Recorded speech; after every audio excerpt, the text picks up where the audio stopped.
কেৱল মহিলাৰ বাবে প্ৰকাশিত অসমীয়া বাতৰি কাকতখনৰ নাম কি? ইয়াত 4টা অপশ্যন দিয়া আছে।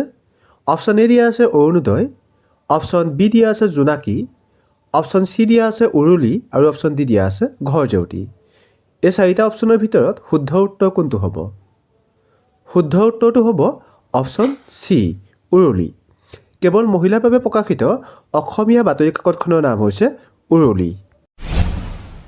অসমীয়া প্ৰতিদিন নামৰ দৈনিক বাতৰি কাকতখনৰ প্ৰতিষ্ঠাপক সম্পাদক কোন আছিল? ইয়াত 4টা অপশ্যন দিয়া আছে। অপশ্যন এ দিয়া আছে পৰাগ কুমাৰ দাস, অপশ্যন বি দিয়া আছে মনজিৎ মহন্ত, অপশ্যন চি দিয়া আছে অদীপ কুমাৰ ফুকন, অপশ্যন ডি দিয়া আছে অজিত কুমাৰ ভূঞা। এই 4টা অপশ্যনৰ ভিতৰত শুদ্ধ উত্তৰ কোনটো হ'ব? শুদ্ধ উত্তৰটো হ'ব অপশ্যন ডি অজিত কুমাৰ ভূঞা। অসমীয়া প্ৰতিদিন নামৰ দৈনিক বাতৰি কাকতখনৰ প্ৰতিষ্ঠাপক সম্পাদক আছিল অজিত কুমাৰ ভূঞা। ইয়াত এখন অৰণ্য আছিল নামৰ বিখ্যাত উপন্যাসখন কোনে ৰচনা কৰিছিল? ইয়াত 4টা অপশ্যন দিয়া আছে।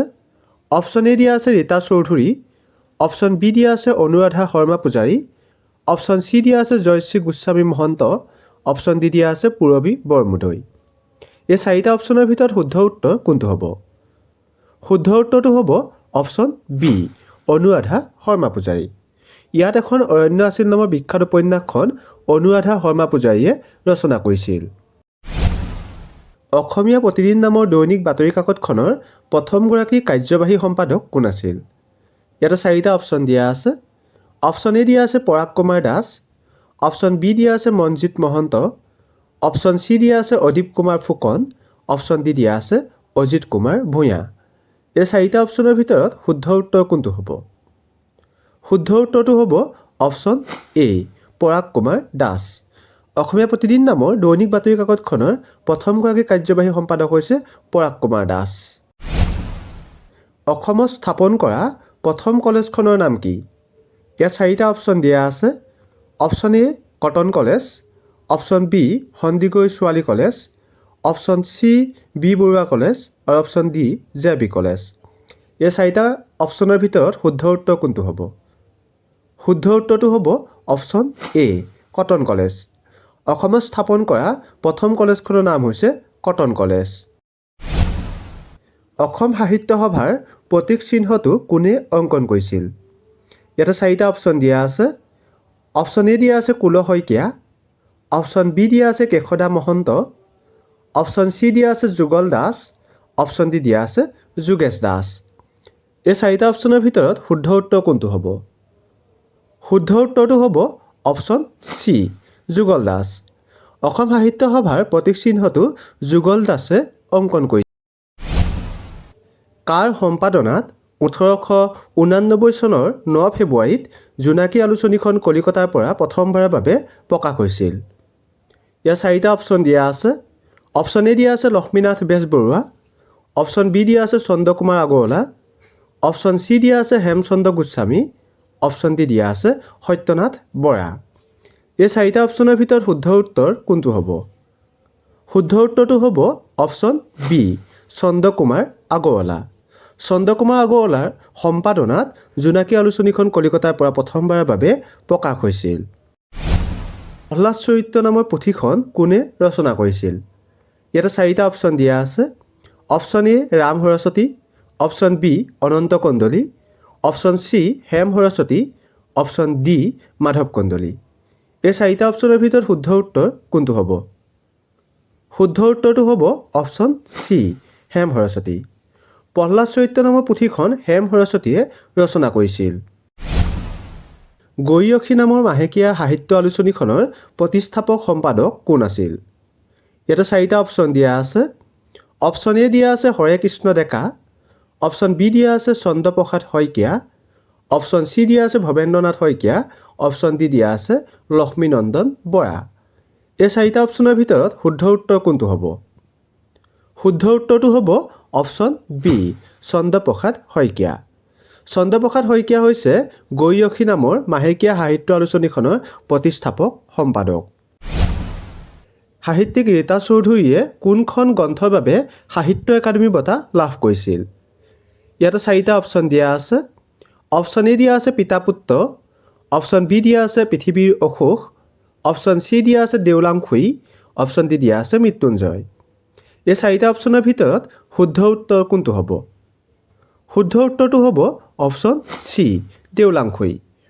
সাহিত্যিক ৰীতা চৌধুৰীয়ে দেওলাংখুই নামৰ গ্ৰন্থখনৰ বাবে সাহিত্য একাডেমী বঁটা লাভ কৰিছিল। ডক্টৰ ধ্ৰুৱজ্যোতি বৰাই কোনখন গ্ৰন্থৰ বাবে সাহিত্য একাডেমী বঁটা লাভ কৰিছিল? ইয়াৰ চাৰিটা অপশ্যন দিয়া আছে। অপশ্যন এ কথা ৰত্নাকৰ, অপশ্যন বি পৃথিৱীৰ অসুখ, option C Deolangkhui, option D পাতাল ভৈৰৱী। এই চাৰিটা অপশ্যনৰ ভিতৰত শুদ্ধ উত্তৰ কোনটো হ'ব? শুদ্ধ উত্তৰটো হ'ব অপশ্যন এ কথা ৰত্নাকৰ। ডক্টৰ ধ্ৰুৱজ্যোতি বৰাই কথা ৰত্নাকৰ নামৰ গ্ৰন্থখনৰ বাবে সাহিত্য একাডেমী বঁটা লাভ কৰিছিল। কাকু আৰু হিয়া নিবিলাও নামৰ বিখ্যাত কবিতাটো কোনে ৰচনা কৰিছিল? ইয়াতে চাৰিটা অপশ্যন দিয়া আছে। অপশ্যন এ দিয়া আছে হেমচন্দ্ৰ গোস্বামী, অপশ্যন বি দিয়া আছে হেমচন্দ্ৰ বৰুৱা, অপশ্যন চি দিয়া আছে আনন্দৰাম বৰুৱা, অপশ্যন ডি দিয়া আছে দেৱকান্ত বৰুৱা। এই চাৰিটা অপশ্যনৰ ভিতৰত শুদ্ধ উত্তৰ কোনটো হ'ব? শুদ্ধ উত্তৰটো হ'ব অপশ্যন এ হেমচন্দ্ৰ গোস্বামী। কাকু আৰু হিয়া নিবিলাও নামৰ বিখ্যাত কবিতাটো হেমচন্দ্ৰ গোস্বামীয়ে ৰচনা কৰিছিল।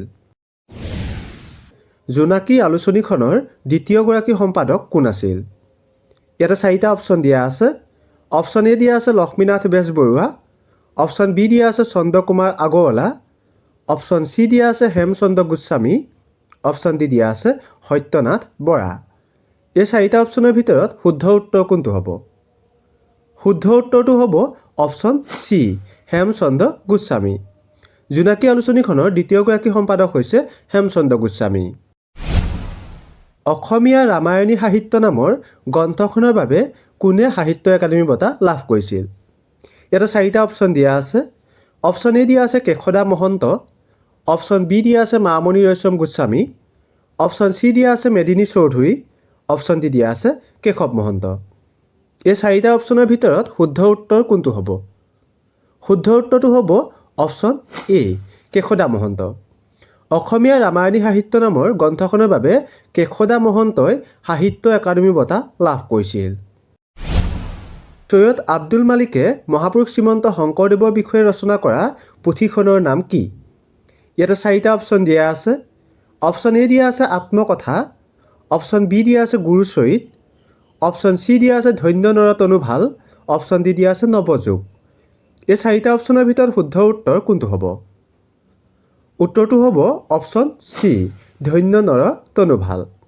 চৈয়দ আব্দুল মালিকে মহাপুৰুষ শ্ৰীমন্ত শংকৰদেৱৰ বিষয়ে ৰচনা কৰা গ্ৰন্থখনৰ নাম হৈছে ধন্য নৰ তনু ভাল। ভাৰতৰ কোনখন ৰাজ্যত মাধৱপুৰ মেলা অনুষ্ঠিত কৰা হয়? ইয়াতে চাৰিটা অপশ্যন দিয়া আছে। অপশ্যন এ দিয়া আছে মহাৰাষ্ট্ৰ, অপশ্যন বি দিয়া আছে গুজৰাট, অপশ্যন চি দিয়া আছে ৰাজস্থান আৰু অপশ্যন ডি দিয়া আছে বিহাৰ। এই চাৰিটা অপশ্যনৰ ভিতৰত শুদ্ধ উত্তৰ কোনটো হ'ব? অপশ্যনকেইটাৰ ভিতৰত শুদ্ধ উত্তৰটো হ'ব অপশ্যন বি গুজৰাট। ভাৰতৰ গুজৰাটত মাধৱপুৰ মেলা অনুষ্ঠিত কৰা হয়। ভাৰতৰ প্ৰথম চলচ্চিত্ৰ মহোৎসৱ ক'ত অনুষ্ঠিত হৈছিল? ইয়াতে চাৰিটা অপশ্যন দিয়া আছে। অপশ্যন এ দিয়া আছে মুম্বাই, অপশ্যন বি দিয়া আছে নতুন দিল্লী, অপশ্যন চি দিয়া আছে কলিকতা আৰু অপশ্যন ডি দিয়া আছে গুৱাহাটী। এই চাৰিটা অপশ্যনৰ ভিতৰত শুদ্ধ উত্তৰ কোনটো হ'ব? অপশ্যনকেইটাৰ ভিতৰত শুদ্ধ উত্তৰটো হ'ব অপশ্যন এ মুম্বাই। ভাৰতৰ প্ৰথম চলচ্চিত্ৰ মহোৎসৱ মুম্বাইত অনুষ্ঠিত হৈছিল। বন্দে মাতৰম কোনে ৰচনা কৰিছিল? ইয়াতে চাৰিটা অপশ্যন দিয়া আছে। অপশ্যন এ দিয়া আছে ৰবীন্দ্ৰনাথ ঠাকুৰ, অপশ্যন বি দিয়া আছে বংকিম চন্দ্ৰ চেটাৰ্জী, অপশ্যন চি দিয়া আছে ৰাজেন্দ্ৰ প্ৰসাদ আৰু অপশ্যন ডি দিয়া আছে সত্যজিৎ ৰায়। এই চাৰিটা অপশ্যনৰ ভিতৰত শুদ্ধ উত্তৰ কোনটো হ'ব? অপশ্যনকেইটাৰ ভিতৰত শুদ্ধ উত্তৰটো হ'ব অপশ্যন বি বংকিম চন্দ্ৰ চেটাৰ্জী। বন্দে মাতৰম বংকিম চন্দ্ৰ চেটাৰ্জীয়ে ৰচনা কৰিছিল। ভাৰতৰ প্ৰথমখন সংস্কৃত চলচ্চিত্ৰ কোনখন? ইয়াতে চাৰিটা অপশ্যন দিয়া আছে। অপশ্যন এ দিয়া আছে কাগজ কা ফুল, অপশ্যন বি দিয়া আছে ৰাজা হৰিচন্দ্ৰ, অপশ্যন চি দিয়া আছে আদি শংকৰাচাৰ্য আৰু অপশ্যন ডি দিয়া আছে দেৱদাস।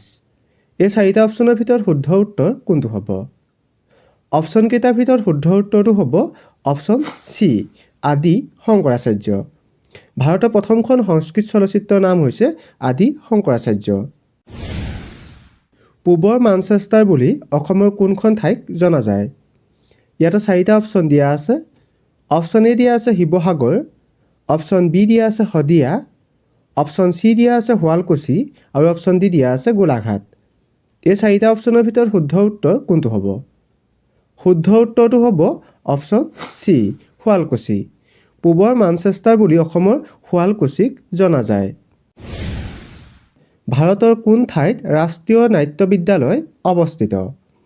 ইয়াতে 4টা অপশ্যন দিয়া আছে।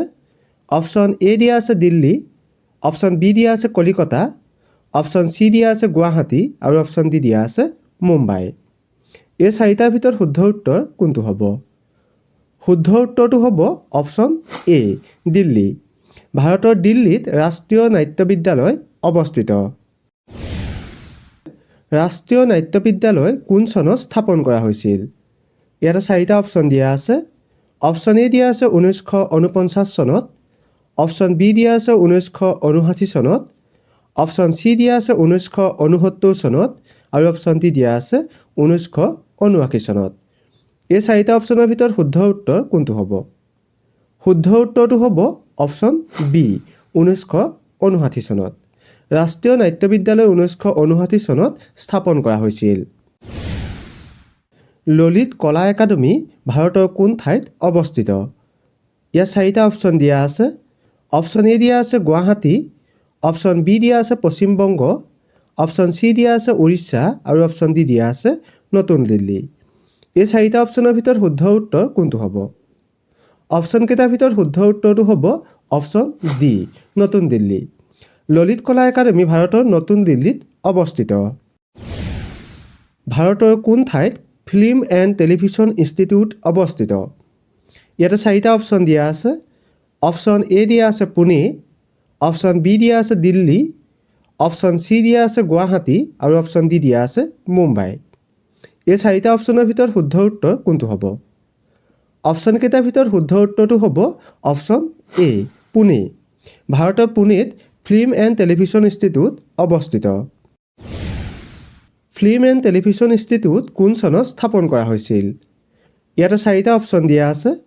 অপশ্যন এ দিয়া আছে 1945 চনত, অপশ্যন বি দিয়া আছে 1952 চনত, অপশ্যন চি দিয়া আছে 1960 চনত আৰু অপশ্যন ডি দিয়া আছে 1965 চনত। এই 4টাৰ ভিতৰত শুদ্ধ উত্তৰ কোনটো হ'ব? শুদ্ধ উত্তৰটো হ'ব অপশ্যন চি 1960 চনত। ফিল্ম এণ্ড টেলিভিছন ইনষ্টিটিউট 1960 চনত স্থাপন কৰা হৈছিল। ৰাজা হৰিশ্চন্দ্ৰ কথাছবিখনৰ পৰিচালক কোন আছিল? ইয়াতে 4টা অপশ্যন দিয়া আছে। অপশ্যন এ দিয়া আছে দাদা চাহেব ফাল্কে, অপশ্যন বি দিয়া আছে সত্যজিৎ ৰায়, অপশ্যন চি দিয়া আছে জ্যোতিপ্ৰসাদ আগৰৱালা আৰু অপশ্যন ডি দিয়া আছে প্ৰমথেশ বৰুৱা। এই 4টা অপশ্যনৰ ভিতৰত শুদ্ধ উত্তৰ কোনটো হ'ব? শুদ্ধ উত্তৰটো হ'ব অপশ্যন এ দাদা চাহেব ফাল্কে। ৰাজা হৰিশ্চন্দ্ৰ কথাছবিখনৰ পৰিচালক দাদা চাহেব ফাল্কে। ভাৰতৰ প্ৰথমখন সবাক চলচ্চিত্ৰ কোনখন? ইয়াতে 4টা অপশ্যন দিয়া আছে। অপশ্যন এ দিয়া আছে ৰাজা হৰিশ্চন্দ্ৰ, অপশ্যন বি দিয়া আছে দেৱদাস, অপশ্যন চি দিয়া আছে আলম আৰা আৰু অপশ্যন ডি দিয়া আছে উল্লেখিত এটাও নহয়। এই 4টাৰ ভিতৰত শুদ্ধ উত্তৰ কোনটো হ'ব? অপশ্যনকেইটাৰ ভিতৰত শুদ্ধ উত্তৰটো হ'ব অপশ্যন চি আলম আৰা। ভাৰতৰ প্ৰথমখন সবাক চলচ্চিত্ৰ হৈছে আলম আৰা। তলৰ কোনটো নৃত্যশৈলী ৰামায়ণ আৰু মহাভাৰতৰ কাহিনী বা বিষয়বস্তুৰ আধাৰত লোৱা হয়? ইয়াতে 4টা অপশ্যন দিয়া আছে। অপশ্যন এ দিয়া আছে কুচিপুড়ি, অপশ্যন বি দিয়া আছে কথাকলি, অপশ্যন চি দিয়া আছে ভাৰত নাট্যম আৰু অপশ্যন ডি দিয়া আছে উল্লেখিত এটাও নহয়। এই 4টা অপশ্যনৰ ভিতৰত শুদ্ধ উত্তৰ কোনটো হ'ব? শুদ্ধ উত্তৰটো হ'ব অপশ্যন চি ভাৰত নাট্যম। ভাৰত নাট্যম নৃত্যত ৰামায়ণ আৰু মহাভাৰতৰ কাহিনী বা বিষয়বস্তুৰ আধাৰত লোৱা হয়। ভক্তি আন্দোলনৰ গুৰি ধৰোঁতা ভাৰতীয় কবি গুৰু ৰবিদাসৰ জন্ম ক'ত হৈছিল? ইয়াতে 4টা অপশ্যন দিয়া আছে। অপশ্যন এ দিয়া আছে পাটনা, অপশ্যন বি দিয়া আছে অন্ধ্ৰপ্ৰদেশ, অপশ্যন চি দিয়া আছে কামৰূপ আৰু অপশ্যন ডি দিয়া আছে বাৰাণসী। এই 4টা অপশ্যনৰ ভিতৰত শুদ্ধ উত্তৰ কোনটো হ'ব? শুদ্ধ উত্তৰটো হ'ব অপশ্যন ডি বাৰাণসী। ভক্তি আন্দোলনৰ গুৰি ধৰোঁতা ভাৰতীয় কবি গুৰু ৰবিদাসৰ জন্ম হৈছিল বাৰাণসীত। বিশ্ব হিন্দী দিৱস কোন তাৰিখে পালন কৰা হয়? ইয়াতে 4টা অপশ্যন দিয়া আছে। অপশ্যন এ দিয়া আছে 10 জানুৱাৰী, অপশ্যন বি দিয়া আছে 15 ফেব্ৰুৱাৰী, অপশ্যন চি দিয়া আছে 12 ছেপ্টেম্বৰ, অপশ্যন ডি দিয়া আছে 16 ডিচেম্বৰ। এই 4টাৰ ভিতৰত শুদ্ধ উত্তৰ কোনটো হ'ব? শুদ্ধ উত্তৰটো হ'ব অপশ্যন এ 10 জানুৱাৰী। বিশ্ব হিন্দী দিৱস 10 জানুৱাৰী তাৰিখে পালন কৰা হয়। ডক্টৰ ভূপেন হাজৰিকাই কোনখন চলচ্চিত্ৰত শ্ৰেষ্ঠ সংগীত পৰিচালনাৰ বাবে ৰাষ্ট্ৰীয় পুৰস্কাৰ লাভ কৰিছিল? ইয়াতে 4টা অপশ্যন দিয়া আছে। অপশ্যন এ দিয়া আছে লতি ঘটি, অপশ্যন বি দিয়া আছে মন প্ৰজাপতি, অপশ্যন চি দিয়া আছে চামেলি মেম চাহ আৰু অপশ্যন ডি দিয়া আছে বৃষ্টি। এই 4টা অপশ্যনৰ ভিতৰত শুদ্ধ উত্তৰ কোনটো হ'ব আপোনালোকে কমেণ্ট কৰি জনাব।